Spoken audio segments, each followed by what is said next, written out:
आज चाहिँ आयो मेरो फेरि पनि पार्सल र आजको पार्सलमा चाहिँ के छ भन्दाखेरि चाहिँ मैले मगाएको थिएँ कोकोपिट र म यहाँ चेक गर्दैछु मेरो यो 2 केजीको कोकोपिट मगाएको थिएँ र 2 केजीको मलाई परेको थियो 225 गरेर र म चाहिँ यहाँ ओपन गर्न ट्राई गर्दैछु र मम्मीले चाहिँ खै म ओपन गरिदिन्छु भनेर यहाँ छिटो छिटो ओपन गरिदिनु हुँदैछ र हामी चाहिँ कस्तो आएछ क्वालिटी के आएछ भनेर यहाँनिर एक्साइटेड भएर चाहिँ दुईजना छिटो छिटो ओपन गरेर हेर्दैछौँ र क्वालिटी चाहिँ अहिले त याद हुँदैन तर पनि यसो हेर्दा चाहिँ राम्रै क्वालिटीको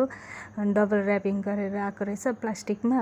र हामी चाहिँ यहाँनिर भिजाउँदैछौँ यसलाई। अब भिजाएर चाहिँ हेरौँ कस्तो खालके राम्रो हुन्छ के हुन्छ हो, तपाईँहरूसँग म सेयर गर्नेछु र तपाईँहरू नि हेर्दै जानुहोस् र फलो एन्ड सेयर सब्सक्राइब पनि गरिदिनु होला र कमेन्ट पनि गरिदिनु होला र टु बी कन्टिन्यू। अन्त हामी चाहिँ यहाँनिर ढराउँदैछु यसलाई र मम्मीले चाहिँ भन्नुभयो यहाँ बुहारी पानी कम्ती भएछ पानी अलिक हाल भन्दा पनि हामी चाहिँ बेसिकली सासू बुहारी हो